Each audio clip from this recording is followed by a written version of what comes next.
Welcome back to Jump Scare. I'm Betty. And I'm Chad. And tonight we just viewed The Invisible Man. We need each other, don't we? Are you okay? Hurry, please. Wherever you go, Hello? I'm standing right behind you. I know you better than anyone else in the world. He has figured out a way to be invisible. You could. Please listen to me. I know that you feel like you're going insane sometimes. I'm the only one who can help you. I see you! The Invisible Man, rated R.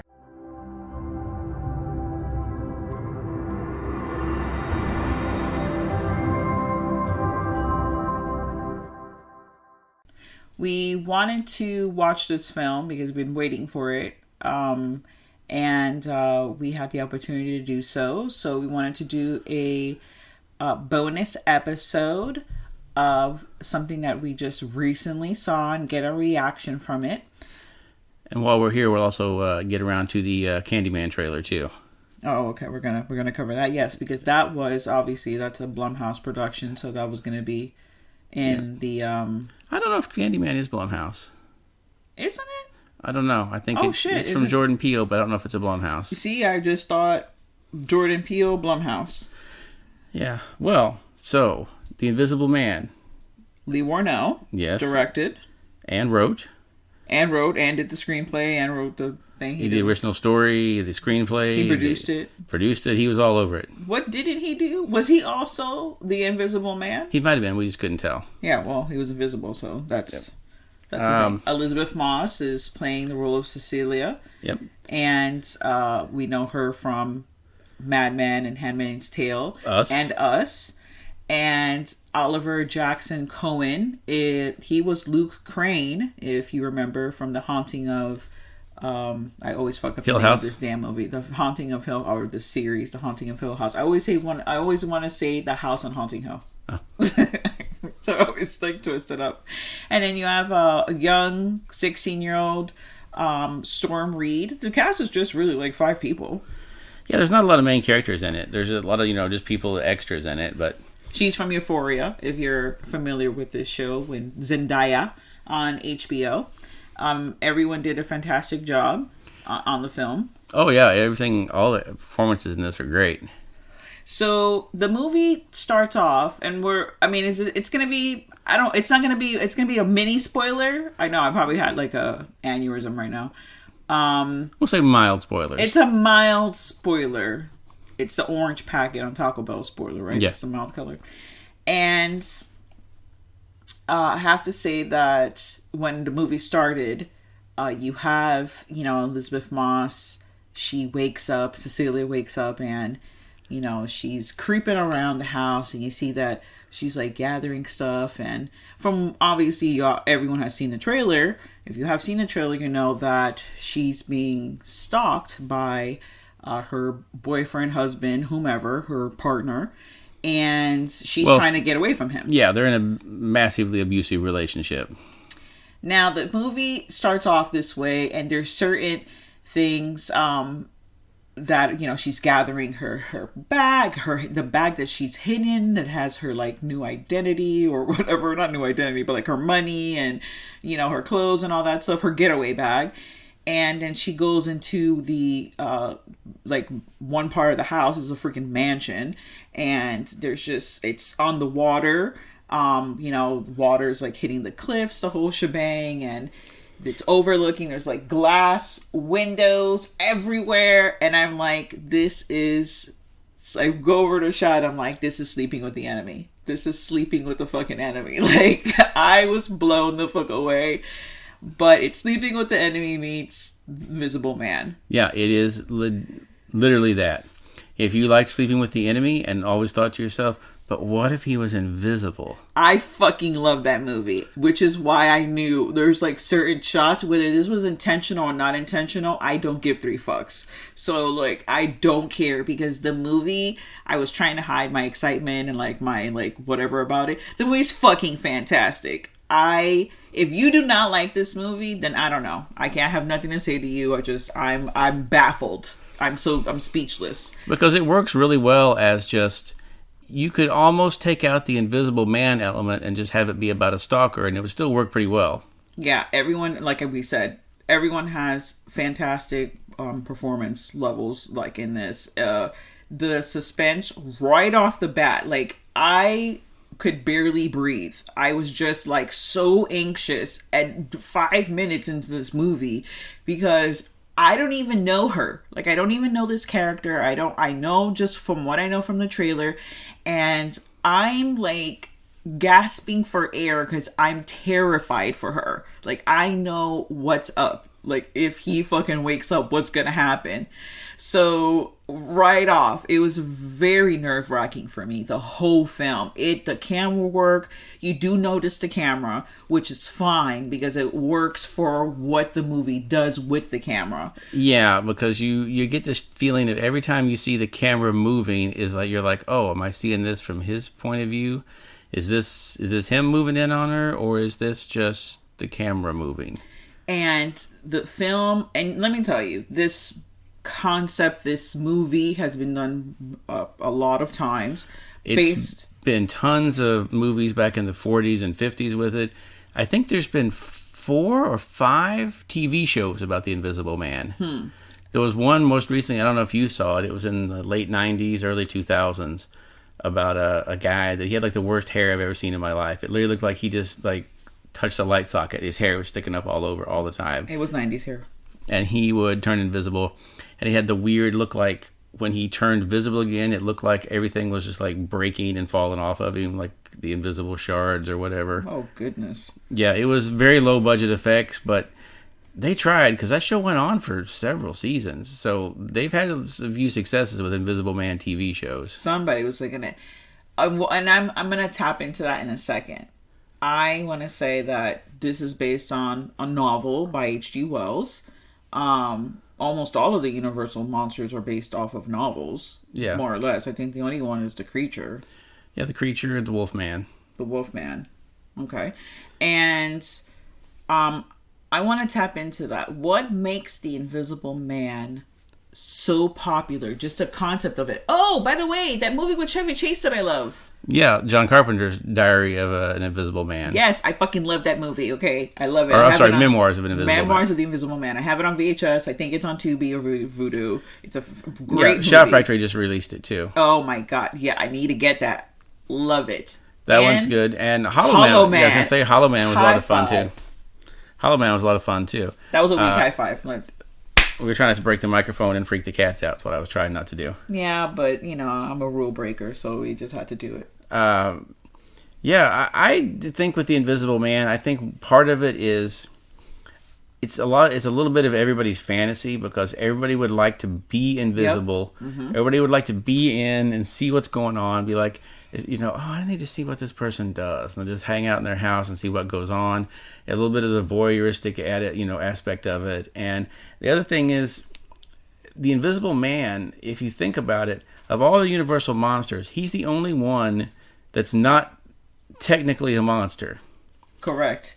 But is he, though? See, that's the beauty of, like, he's the human monster. H.G. Wells. Yes, he's the monster within all of us, because he just taps into that dark part of you, and you have a dark part. It may be minute, but it's there, and everyone can relate to it one way or another. Like you said, it's the fantasy.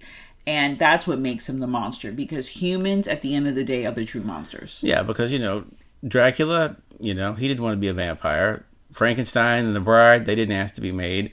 The Wolfman got bit. The Creature, he's just a creature trying to hang out in these, Black Lagoon. And, the white man's down there bothering him like they always do. So you see, at the end of the day, the humans were the creatures, and all of those, with the exception of... It's the Scooby-Doo thing. Scooby-Doo taught us that the only real monsters are humans. Yes. Specifically, old white men. Oh, goodness. Before the movie starts, let's go back just 5 seconds. There are a ton of trailers. And one of the trailers, as I suspected, which I did add in the Horror Society page, was Candyman. Mm-hmm. Whether we know or not, whether or not Blumhouse had anything to do with it, I haven't looked it up yet. But Candyman, written by Jordan Peele, It's directed by a woman, so hopefully it works out better than Black Christmas because that movie blew. And or I'm sorry, I thought that movie blew. Shad actually liked the movie, and it was okay. It was okay. Let's not get into the Black Christmas. All right. So, so we will be discussing our reaction to the Candyman after we discuss this movie. I gotta say, even just the opening credits on The Invisible Man were pretty good, where it's the water splashing onto the rocks, and then they hit the titles come up like it's, you know, it was invisible, but the water made it visible for a second, and it kind of scrolls down. I like that a lot. There's an Easter egg, which we're just gonna say there's an Easter egg in the movie. And if you find it, then let us know what it is and where it is. Yeah, because I was pretty amused with it. Yeah, so was I. It was pretty quick, but it was like, oh shit, there it is. And there's 2 shots of it. There's 2 shots of it, and within the same shot, it's very fast, but it lingers for like at least 2 seconds, just long enough for you to get it what's going on. Oh, goodness. I don't know what I would do in that situation. We have Cecilia, you know, trying to get away from her abusive partner. It's unclear whether or not they're married or not. It's unclear, but whatever. They're together, and he's doing terrible things to her to the point where she feels like she needs to escape. And that's where the movie's set up. The movie does a fantastic way, like we mentioned, you know, working with the cameras. Maybe it's the point of view of the Invisible Man. The suspense is there. The story's there. There's character development for each character. At least the main 4 characters, you know, and you develop a connection with her. Yeah, and, you know from the trailer right off the bat that, you know, the husband's supposed to be dead, and she feels like he's coming after her, but no one's going to believe her for that. You see that right in the trailer.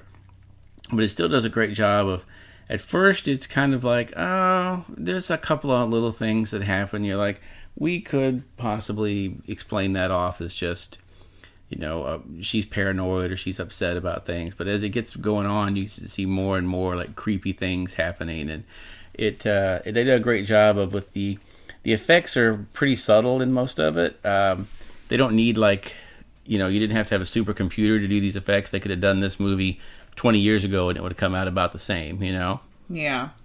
This, like I said, I hope this movie does well. Because I want to see more of it. I want to see more of the universe, what these other, you know, whoever is going to be taking over the other ones, if that's even a possibility. The budget for the movie was $9 million, which is a little above the average 5-6 mil that Blumhouse usually does, but this one was $9 mil, understandably. There's a few more effects, and Elizabeth Moss is more well known, so I'm sure they had to pay her a little extra. For sure, and she deserved every fucking penny because she was believable. Yeah, she did a great job. She did a fantastic job.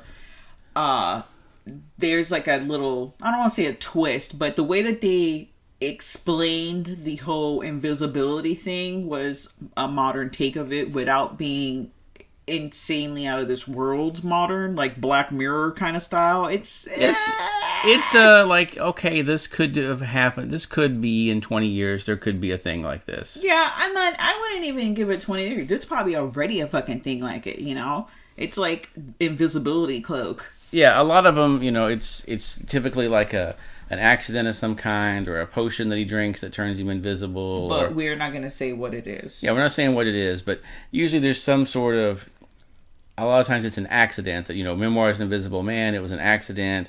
Hollow Man, yeah, they were trying to turn him invisible, but, you know, they didn't realize they couldn't turn him visible again. But they do a good job of explaining how it happens and what goes on with it. And yeah, there are some decent twists in it that I thought I knew what was going to happen, but then it turned out I didn't. I was like, this is going to be this. And, oh, no, it wasn't. So I always enjoy that when, you know, you think you've gotten ahead of the story, but you find out you haven't. So that's always good. There's a lot of kill scenes. There's there's a lot of great, I'm sure as you hear or see in the trailer, there's a lot of great Invisible Man action in this. Let's not say kill scenes because there are some survivors, but let's just say yes. Invisible Man, what did you say, skills? Action. Invisible Man action. You know, if there was like, you know how they put up like the parental guidance thing? And yeah. It will say like the most ridiculous thing, like historical smoking. Yes, historical smoking. That's my favorite one, is like historical smoking. Like, wow, we smoked a cigarette today and it was fucking historic. It's going to say Invisible Man action. Yeah, there's a lot of Invisible Man action in this one. Which, you know, they did a good job with the effects on that, because it, you know, I don't know if they did like a green screen for when the person's in the invisible suit, if they actually had someone on set, or if they just did this no one there. Either way would probably work for the way, you know, the way it had it choreographed. It looked really good. That's true. It did look really good. But all in all, I'd say it's a great. I would give this like out of like 4 knives, I'd give it 4. Out of 4 knives, I would definitely give it 4. I want to give it 5 knives. Can we just round give it an extra one there? Just give it an extra one, just for being extra awesome. Tell us how you like the film. Did you like it? Did you hate it? Why did you like it or hate it? Yeah, leave us a comment and let us know. And now we can talk about Candyman. Candyman. One more time, Candyman, because we're not looking in the mirror, so it's fine. I think it's 5 times. Candyman. I'm just going to throw it in there just in case. Yeah. This was everybody was kind of wondering what they were going to do with it, and you're still kind of wondering what they're going to do with it. You fucking don't know. You have no idea. There's a lot of different ways they could be going with this based on the trailer. I'm going to say, one, they could be going the Freddy 2 route, where there's someone else becoming the Candyman. It could just be that someone is... I mean, that's my thing. I want you to tell the world, okay, what you think who the Candyman is. But before you do... No, go. And I'm going to expand upon what you just said. Okay. Go ahead. I think that this is going to be the baby from the first Candyman movie. I think he's going to have grown up. He's going to have this, because they say in the thing, he feels like I have this strange attraction to the Candyman. I feel this connection. Because, as I posted earlier in the week... Oh, wait. Why do you feel like that, Chad? Because, first of all, how did the Candyman take care of this baby? Because he did an amazing job. That baby was in there for days with the Candyman. He came out well-fed with a clean diaper. Can you just imagine the Candyman going into CVS and getting the diapers late at night? And I can just hear the deep voice... Where are the baby diapers? And he's sitting there trying to, like, it's got to be a real bitch to diaper a baby with a hook for a hand. He did the one hand. He had to do this. He's holding the baby down with the hook and then just, like, changing the diaper with his other hand. The bees are everywhere. But no, I do think that the main character in this one is going to be the baby that the Candyman was holding on to, you know, he had abducted in the original. I think that's why he's going to feel such a connection, and I think that's going to be... He's either going to be turning into the Candyman, or he's just going to be enacting what he thinks the Candyman is. Maybe this whole thing is not going to be supernatural at all. Who knows? But what was the other reason you said about the actor specifically, what his name is? The main character in this, his name is Anthony, and the baby in the original one's name was Anthony. Boom, mic drop. So that seems like too much of a coincidence to me. I think he's definitely going to be the baby from the first one. Of course. And I totally agree with you. I'm not really a big fan of reboots, revisioning, reimagining, whatever you want to call it, remakes. There's very few and far between modern ones that are good in my eyes. I'm intrigued because, Jordan Peele wrote it. I am a Jordan Peele fan. He has a vision, whether you like it or not. I'd rather watch a Jordan Peele movie than watch, Rob Zombie. Definitely that, yes. But or the Poltergeist remake. I was going to say, a Poltergeist remake or a remake of Fright Night, which both movies fucking terrible. The only part I liked in the Fright Night remake... There was the part where they're like, you can't come in the house. We didn't invite you. And he goes, I'll just burn the house down. Yeah, that's true. He did do that. Dracula never did it. I always wondered about that. Like, okay, well, just set the house on fire. They got to come out. I feel like that was a bit extreme, but okay, yeah. He could have smoked out the house with like a smoke bomb. Still, I'm just saying. He worked with what was available to him. Fire.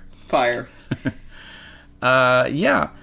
Now, There's some shots in the trailer that you get some glimpses of the Candyman. You see like a little bit of the jacket, a little bit of the hook. Well, the spoiler alert for you: the Candyman is still being played by Tony Todd. Like, is he though? Because it only credits him as Daniel Robital.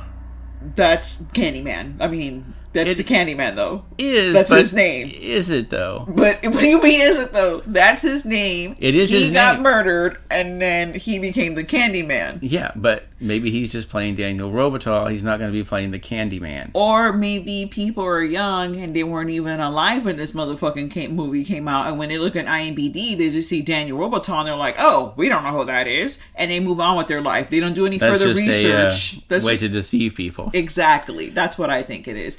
You do see a glimpse of him when the character from Us, the actor from Us, Yaya, when Yaya is walking past the back of the car, you see Tony Todd's reflection in the mirror.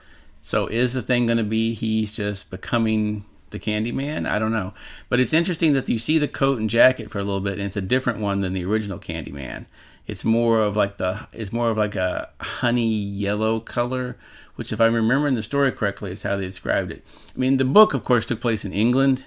In the book in the novel, the little short story of the Candyman, which is called The Forbidden, it took place in England, and he was not a black guy. He was he wore like the honey-colored coat. He was white, and he had like a red beard and red hair. He was more like the Irish Candyman. I'm going to tell you, that sounds a little scary. Yeah, it was a little scary, but when they found out they were going to have to film it in America, they switched it over the characters and changed it around a little bit. Well, we can tell from the trailer that the place what is the whole thing? The dynamite? Not dynamite. Good Times.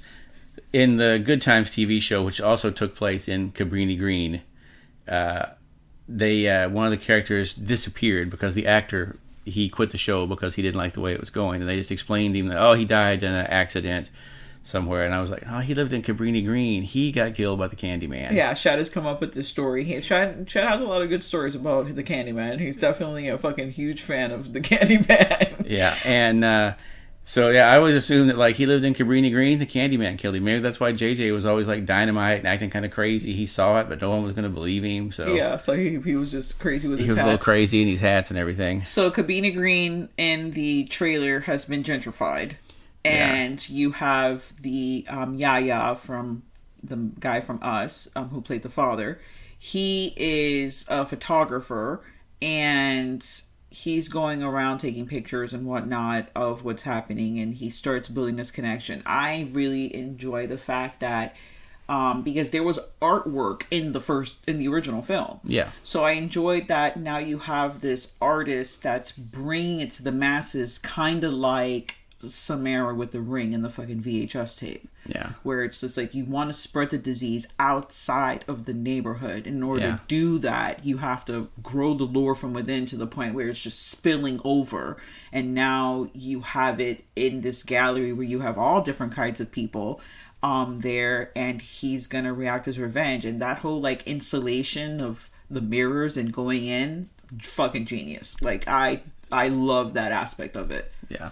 It looks great. I'm happy with what I saw. I mean, I'm sure there's a line of people out there to tell you how terrible it is. But, the trailer looks good. Let's wait and see how it is. Maybe it'll be great. Maybe it'll be terrible. But we don't know yet. So yeah, I know that I said earlier I don't like any of those things, remakes and reboots and stuff. But there are exceptions.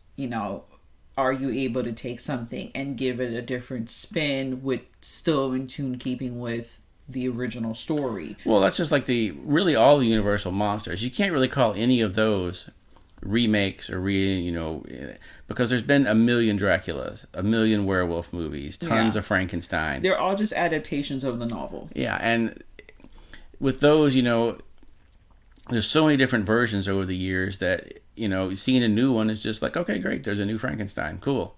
Because there's always going to be a new version of that, and a lot of times they're good. Yeah. And, whatever was going on, the movie came out in the early 90s.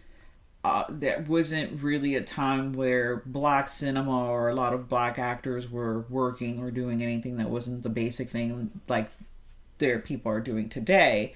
So that's why there's not 1,000 Candyman movies like there are Freddy's, like there are Jason's, like there are Michael's. There's so many of those. He is definitely a horror icon. Like, he's an iconic character who deserves to have another movie.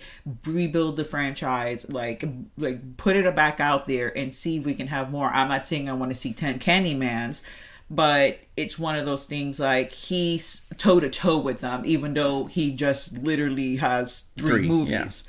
Yeah. Well, with any of these characters, I'll see as many movies as are good, That's true. If they could come up with 5 good Candyman sequels, I'm on board. Okay, well, we'll have to wait to see how the Candyman thing is going to go. We're hopeful, and, we're hopeful. And we really enjoyed The Invisible Man. And we want to thank you for joining us this evening. And go out to the theater and watch The Invisible Man. Oh, by the way, totally forgot that Fantasy Island movie that came out the week before is also a Blumhouse movie. Yeah, they're kind of competing with themselves on this one. Yeah, so that wasn't a good... Whoever chose to, have those movies come out. But I don't think it's a competition because no one's talking about Fantasy Island. Yeah, I really haven't heard much about it. I kind of wanted to see it. It looked interesting on the trailer. The whole, she's going to get revenge on her high school bully and all that. I was willing to give it a shot. I guess. And then Candyman, not a Blumhouse movie that I can find. It doesn't really say who the fuck did it, to be honest. But Jordan Peele. That's it. That's all you need to know. Thank you so much. And guys, as always, stay tuned to the horror. And now, folks, it's time to say goodnight.